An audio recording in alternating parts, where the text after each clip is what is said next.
streaming live, tackling the topics everyone's talking about online. Share, engage, interact. This is Newsfeed Now. And a good Tuesday afternoon. Welcome to Newsfeed Now. I am Aaron Nolan, and yesterday I played an April Fool's joke on myself. I went to CrossFit. So if I move a little slow today, that's because I'm really sore and really regretting my decision. But yes, I'm going back to CrossFit.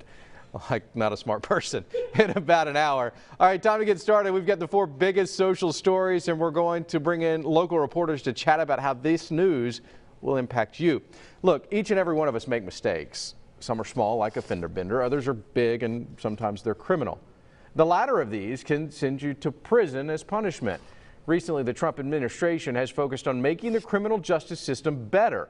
This in an effort to get inmates back into society and contributing once again. Now, again, let's be honest, this is not as easy as it sounds. Leaving jail and heading back to work can be tough, and it is a progress. It's a progression. The White House believes its program is working and really wants more states to join in. Mark Meredith has more from Washington. Every day I take one step at a time. Catherine Toney spent 16 years behind bars for drug crimes. I didn't expect to be released. Now she's out of prison and in the political spotlight as the Trump administration showcases the benefits of a recent criminal justice reform law which reduces sentences for some nonviolent offenders. I try to work hard. I try to be honest. Toney has a new job working at a Mobile, Alabama Walmart. Brooke Rollins is with the White House's Office of American Innovation. She says the administration wants to do more to help ex-cons like Toney stay out of prison. That's how you make our community safer. You figure out a way that every American has a chance at the American dream. The White House says it estimates some 500 people have been released early thanks to its reform efforts. But former prisoners say even with an early release, life isn't always easy. Matthew Charles says he had a hard time finding a job and apartment back home in Nashville. But we understand that the felon stigma is going to be there, but it shouldn't cause you not to be able to get a particular job. The White House says it wants state lawmakers to enact their own criminal justice reforms and allow some offenders in state prisons a second chance. All right, Mark Meredith joins us now live from Washington, D.C. Mark, reform is such a big word, and obviously it just means to get better. What is the Trump administration specifically doing to help prisons get better and help prison reform? Well, Aaron, so much of this is focused on what's happening for people once they get out of prison. It's not necessarily about changing what's going on inside. The idea of thinking what can be done when it comes to either sentencing reform or maybe taking a second look at cases for people that may have been prosecuted some 10, 15, 20 years ago, back in the early 90s or so when we really saw the ramp up on the war on drugs. The White House has also said that they really want states to play a bigger role. And when we asked about that, they said because in these state houses all across the country, maybe a dozen or so, there are a few different that are looking at enacting sentencing reforms of their own, because the majority of these people that are in prison are not in federal prisons, but at the state level. Aaron? So, Mark, you and I and most reporters have talked to folks, people who have made that mistake, who have gone to prison, who have had to endure that. And in your piece, you know, we talked about the felon stigma. And I think that's important as we're talking about the reform, getting out of prison and getting back into the workforce, getting back into society. The White House believes they're successful in what they're doing to get these guys, that felon stigma, almost off of them. Well, I think that they think this is a start, right? I mean, yeah. This is something that they are just now kind of getting hip deep into. There's been a lot of talk about doing something like this for a long time, but the White House feels now with the First Step Act actually is part of law, which was passed late last year, right before the government shutdown. They said, okay, now we can kind of see where things go. The White House has also made it a priority to work with faith-based groups. So these are different churches, community organizations. They believe should play a bigger role in helping people transition out from prison back into society. But what's interesting is that you have the concern, right? You don't want to necessarily say that any prisoner needs to team up with the church. The White House telling me this is voluntary, that they only want people that feel like they want that kind of adjustment. But the administration feels this is an avenue that hasn't been explored, and they'd like to see what could go from there. How does the White House and that administration want local states to get involved in this and maybe help out on that local level? Well, they just think that it comes to actual criminal justice reform efforts at the state level. So they say these state houses need to look at their own sentencing guidelines, look at their own rules, because at the federal government level, that's where Congress comes in. And the White House, from what I've spoken to a few administration officials, they say, look, Congress did its part. They know more work has to be done, but they believe this could really make a difference in a lot more people's lives if it happens at the state level. But of course, not everybody's going to be on board with this. There are going to be people that say that prison is there for a reason and that these sentences need to be harsh when it comes to drug crimes. So this debate is not by any means one-sided. It's just important to hear that there are different perspectives out there. Mark Meredith, thank you so much. Hey, Mark, before you go, any April Fool's jokes pulled in Washington, whether at the White House or there with maybe Drew Petromo, our sunglassed friend? I'm outside the White House right now. I just got done. They had a brief gaggle at the driveway, and I was on the Hill this morning. I didn't see any remnants of any April Fool's jokes today. I think maybe if I called out sick, maybe I could have done that to my boss. But I don't think that would have gone over too well. So, I've got one for you. So next time Drew Petromo puts on those shades that he walks around town in, just put a little shaving cream on the inside or maybe a little mascara so when he takes them off, he's got some raccoon eyes. But you realize he's still the most cool guy we have here in Washington. So he wins no matter what. Look. I have to stop you there, Mark. That is allegedly, we've got to throw that in there. Yeah, that's a good point. You know, we forget here in D.C. We're just so used to, doing what we do. But we appreciate it. I'm going to get back to work. I'll see you guys a little later. All right, Mark. Thanks so much. Appreciate it. Talking about April Fools, it has come and gone. But one kid in Louisiana got the treat of a lifetime yesterday. 8-year-old Camden is in the fight of his life. But instead of getting down, his local police station decided to ask him to join the force. Laura Levine has the story. Understanding, so help you God. I do. Congratulations. Awesome.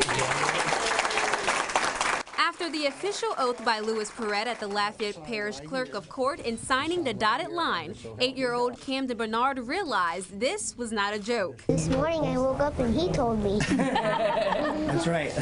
After capturing the hearts of the Doosan Police Department and waiting on the right time, they decided to help him prepare for the biggest battle of his life. Get cancer in the butt.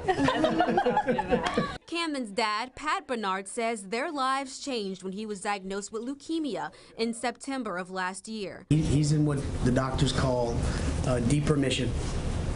So we've been out of school since September. But watching his face light up today when putting on his uniform, I'm excited, has become even more motivation for them to pack his belt with all the tools he'll need. He doesn't have a gun. He has a germ mask. He doesn't have handcuffs. He's got hand sanitizers. He's got all the things he needs to battle his fight. After warming up to the idea of having this huge duty, Camden says he's ready to win with his secret weapons. I got kicked. All right, we've got a treat for you now. You saw him in that story. Laura, thank you for that story. Chief Kip is with us now, live from Lafayette. Chief, you heard this little guy say he's going to kick cancer's butt. That's got to be a great feeling when you guys came up with this idea to go ahead and make him an officer. You know, it's a no-brainer. If we give this kid one smile, 1 ounce of energy to fight this disease, we've done our job and we've done the things that we're trusted by the public to do. All right, so where did the idea come from? Who came up with the idea? And then I want to get into community support a little bit, but who came up with this idea? Well, you know, I got to take a little bit of credit. Okay. So, we knew Camden through his dad and a relationship we had with Dad. And when he was diagnosed, I immediately started thinking about my family and the blessings I have with a healthy family, healthy grandson. So I said, look, I reached out and I said, can we be of help? Can this be of an offering that y'all would accept and something that would be helpful? And he said yes. And so we've been waiting since September to do this, but his treatment has kept him down and certainly prevented us from doing it any quicker. But we're glad that we did get it done now, and we've got him pumped up. There was an unassociated news story this morning. The interstate closed in our community. Right. And so the radio station announced that the Doosan Police Department was closing the intersection, and his dad was in the car with him and heard it on the radio, and he said, "That's my police department, Dad." And that's just an amazing feeling for me, and this is all about Cam, getting him well. Tell me a little bit about the community support there in Doosan as folks, not just the police department, but really everybody coming together. I mean, that's kind of what we do here in the South. Absolutely, yeah. Dad said it yesterday in his story. He said, "Look, I'm Cajun from my toes to the top of my head, and it's more than just Mardi Gras and eating well. It's just the whole community pulling together, doing what they have to do to help Cam through this process and hopefully successfully, in Cam's word, kick cancer's butt." I've said this on this program several times. Cancer sucks. It does. There's no other way to say it. When you see it, and you see it in a child, even the big, bad, strong police officers, it cripples you. It brings you down to size. Does that happen there for you guys when you see Camden walking around? It does. It does. And so, you know, my police officers, you know, 99% of the police officers get in this job to do what's right, to help somebody somewhere along the way. And when you see it in an 8-year-old, you know, it's just, to me, it's just, again, a no-brainer to get out and do everything we possibly can to support this young man. You know, he's already battled more things than we will ever battle at 54 years old. So, I mean, it's, again, one of the things that we have to do, and the community, you know, just gets behind us, and it helps. You know, this badge is not just to get out of a speeding ticket. It's to encourage people to do better and encourage people to do well, and hopefully that'll help Cam. Chief, thank you so much, man. What a treat to have you on here. I really appreciate it, your positive words. And again, we're sending all of our love all from around the South, our 20 different cities that we are in here on Newsfeed Now, sending all that right down there to Camden. Thank you so much. Thank you. Thank you, sir. We appreciate your time, appreciate your service. All right, let's stay in Louisiana, and I hate to say it, we're talking again about cancer. This story is another one that's going to hit you in the gut. Peggy and William in Monroe, Louisiana, are celebrating what will likely be their final anniversary together. Peggy has stage 4 ovarian cancer that has spread. Randy Elia has more. A whirlwind romance. He is the only man I've ever loved. Peggy is a very bold person. Oh boy. Peggy married her best friend William at the age of 17. August makes 35 years. Still love you, baby. The Lovebirds are hoping to celebrate the milestone in a very special way. This right here will be the last wedding renewal we're going to have. I don't think we'll make it to the 50th. The health is going down. Peggy has stage 4 ovarian cancer that has spread to her lungs and brain. I used to beg them to take me out because the pain, I couldn't handle it. Doctors telling the couple she wouldn't make it this long. My heart stops, my liver stops, everything stops. They just shut down. Peggy says she isn't focusing on what her doctors say. She has one dream. My husband walked me down that aisle one more time. Who's not a sucker for a good love story, right? Kayla Sims, a total stranger, came across Peggy's post on Facebook asking for wedding items for a vow renewal. After hearing her story, she's made it her mission to make this last memory unforgettable. Miss Peggy to have a spa day, you know, where she can get her nails done and her hair done, and she just deserves some happiness. The couple had 5 kids together, all born with cerebral palsy. Only 2 survived. I would go through it again in a heartbeat. And with the love of her life by her side, one more walk down the aisle to show the world true love conquers all. We're still together and very happy. Still going strong. All right, let's bring in Randy now joins us from Monroe. This is, you know, look, these stories never get easy. There's no other way to say it. How much hope, how much inspiration did you hear, were you able to live through this couple who is, you know, doing everything they can to cherish last moments?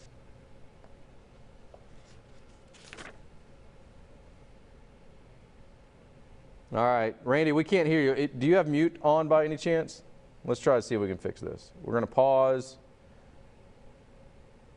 Can you hear me now? No, we're still not getting you. We're getting them in the back, guys. You got it. We got you. Can you hear me? Yes. All right, Randy, I can't hear you right now. Try it again, Randy. Testing, 1, 2, 3. There we go. Okay, all right. All okay, right. I'm back. I'm so sorry. That's okay. Let's go to that. I mean, these are not easy stories to report on. Absolutely. And they were telling me before they had their first child was a stillborn. They had 7 foster kids at one time. So just a super inspirational couple. And to make this last memory something that, you know, William can carry on with him is just, I think, incredible. Let's talk about the love and the support from that area. I mean, complete strangers trying to do everything that they can for them to have, you know, another highlight in their life. I mean, they've had highlights, they've had low times as well, but trying to give that couple one more highlight. Absolutely. The lady just coming across the post on Facebook, and then she's kind of reaching out to everywhere. She reached out to the church where they originally got married. The church is going to let them have the ceremony there for free.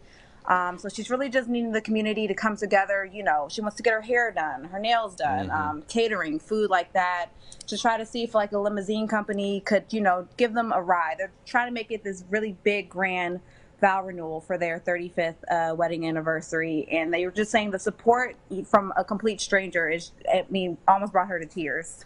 She just couldn't believe someone would want to, you know, help her like that. Finally, do we know how much time left? We don't know how much time left. I think last year they were telling me she was in severe pain. They took her to the doctor. That doctor called the whole family in, saying that this was going to be her last day, and she's lived a year left. So she wouldn't tell me exactly what doctors are saying, but she was just like, I don't believe them. I'm just, you know, I'm trusting in God that I'm going to make it. Because I asked, you know, did you want to have this earlier, just to ensure you could have it instead of waiting until August? And she was like, no, I'm going to make it to August. So. All right. Randy, thank you so much. Love conquers all. That's a good story to remind us of that. Thank you for taking the time. Thank you so much.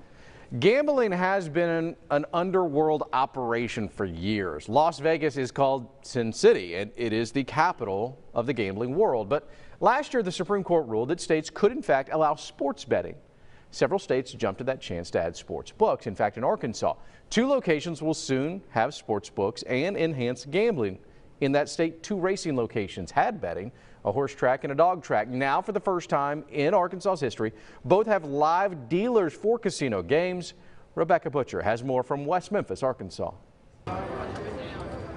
Just last fall, Arkansas voters legalized casino gambling. Now, 5 months later, bettors can try their luck at live table games. It's attracting more customers who are ready for all the live action and great fun. The first gambler showed up at 4 a.m., ready to play craps, blackjack, and roulette. 40 new table games are bringing along, with it, 100 new hires. For one thing, it's going to provide a lot of jobs, and the jobs are actually, very good paying jobs per se, especially if you were a dealer. John McCamey came out today. He's also a dealer at a casino in Tunica, and he believes Southland will bring more competition. They have put quite a dent in overall casino market in this Mid-South area. Southland's president hopes he's right.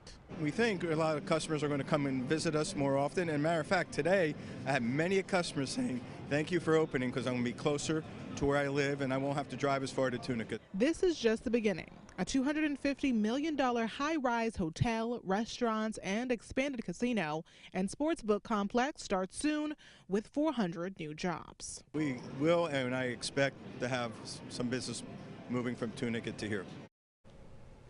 All right, Rebecca, thank you so much. That wraps up our show for this Tuesday. If you want more of casino betting, well, you got to come to Arkansas, or maybe there's some in Mississippi as well there on the river. Have a great day. We're going to end a little bit short today. Maybe you can take a little extra lunch break. Tell your boss it's on me. April Fools, don't do that, and it's April 2nd. Bye.